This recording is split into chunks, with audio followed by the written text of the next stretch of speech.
नमस्कार। हिंदी कक्षा में आप सभी का हार्दिक अभिनंदन। आज की हमारी चर्चा का विषय उपसर्ग। हिंदी व्याकरण के अंतर्गत उपसर्ग बहुत ही महत्वपूर्ण विषय माना जाता है, क्योंकि इसके माध्यम से हम शब्दों से भी नए शब्दों का निर्माण कर सकते हैं। शब्दों से नए शब्दों का निर्माण किस प्रकार किया जा सकता है? यदि किसी भी शब्द से पूर्व हम कोई शब्दांश लगाकर उस शब्द का प्रयोग करें तो वह एक नए शब्द में परिवर्तित हो जाता है तथा उस शब्दांश के प्रयोग से उसमें एक विशिष्ट अर्थ भी उत्पन्न होता है। जैसे कि वन एक शब्द है जिसका अर्थ होता है जंगल, किंतु जब इसमें उप यह शब्दांश जोड़ा गया तब शब्द बना उपवन। यह एक नया शब्द बना वन शब्द से और इसका अर्थ हुआ बगीचा। इसी प्रकार पका, पका अर्थात पकी हुई वस्तु, इसमें जब अध यह शब्दांश जोड़ा गया तो शब्द बना अधपका और उसका अर्थ हुआ आधा पका हुआ। तो किसी न किसी प्रकार से जब ये शब्दांश जुड़ते हैं तो शब्द के अर्थ में एक विशेषता ले आते हैं। इसी प्रकार हार शब्द में जब प्र शब्दांश जोड़ा गया तब शब्द बना प्रहार। प्रहार अर्थात किसी पर प्रहार करना, किसी को मारने के लिए प्रहार करना, हाथ उठाना, इस प्रकार। तो इससे यह स्पष्ट है कि जब हम किसी भी शब्द में उस शब्द से पूर्व किसी शब्दांश का प्रयोग करके नया शब्द बनाते हैं तब वह शब्दांश उपसर्ग कहलाता है। एक बार पुनः सुनिएगा, किसी भी शब्द से पूर्व जब हम कोई शब्दांश जोड़कर एक नए शब्द का निर्माण करते हैं तब वह शब्दांश उपसर्ग कहलाता है और उपसर्ग के प्रयोग से शब्द और उसके अर्थ में एक विशेषता उत्पन्न होती है। जिस प्रकार हार मूल शब्द है उसमें आ तथा सम उपसर्ग लगाकर हमने नए शब्दों का निर्माण किया, इसी प्रकार हम अन्य नए शब्दों का निर्माण भी कर सकते हैं। उपसर्ग के भेदों की चर्चा करते हैं। हिंदी भाषा में 4 प्रकार के उपसर्ग होते हैं, जैसे संस्कृत के उपसर्ग, हिंदी के उपसर्ग, उर्दू के उपसर्ग और संस्कृत के अव्यय।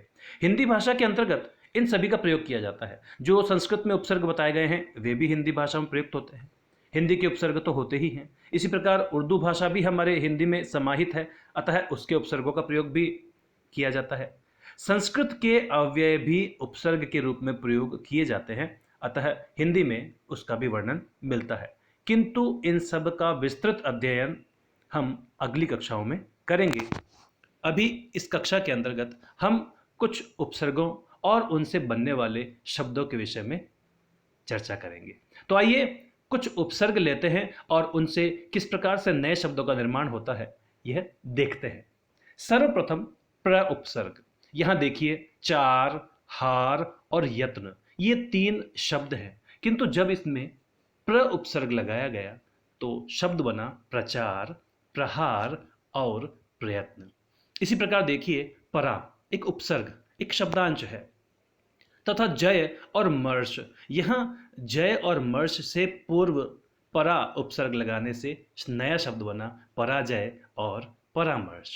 इसी प्रकार बल और दिन, इससे पूर्व जब दुर उपसर्ग लगाया गया तब बना दुर्बल और दुर्दिन। यहां ध्यान देने योग्य बात यह है कि दुर उपसर्ग में र हलंत है और यदि इसके पश्चात कोई व्यंजन आएगा तब यह र उस अगले व्यंजन के ऊपर चला जाएगा। जैसे दुर्बल में आप देख सकते हैं बै के ऊपर र चला गया है, इसी प्रकार दुर्दिन में दी के ऊपर र चला गया है। यदि र के पश्चात कोई स्वर होता है तब वह उसमें मिल जाता है। इसी प्रकार हर, यह एक उपसर्ग है और जब दिन और दम इन शब्दों में इसे जोड़ा गया तो शब्द बना हर दिन और हर दम। इसी प्रकार कम उपसर्ग से बना कमजोर, कम खर्च।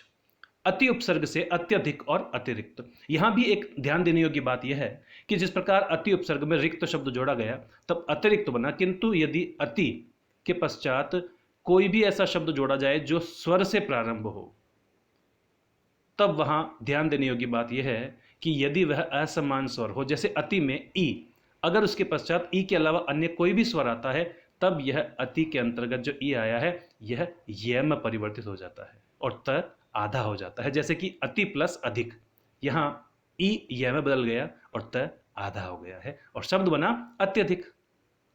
निरुपसर्ग, इससे नए शब्द बने निर्जन और निर्बल। यहां पर भी देखिए जन और बल ये शब्द है और इनमें निर उपसर्ग लगाया, तो यहां पर भी र हलंत युक्त है, अतः यह अगले व्यंजन अर्थात ज और ब के ऊपर इस प्रकार चिन्ह के रूप में नजर आ रहा है। अ उपसर्ग से बना अन्याय, असत्य और भी नए शब्द बना सकते हैं। आ, जीवन में और जन्म में जब आ शब्द जोड़ा तो बना आजीवन और आजन्म। नी उपसर्ग में, जैसे वास शब्द और बंध शब्द में नी उपसर्ग जोड़ने पर बना निवास और निबंध। इसी प्रकार खुश, किस्मत, खुशबू खुश उपसर्ग से बने हैं। सुपुत्र और सुभाषित ये सु उपसर्ग से।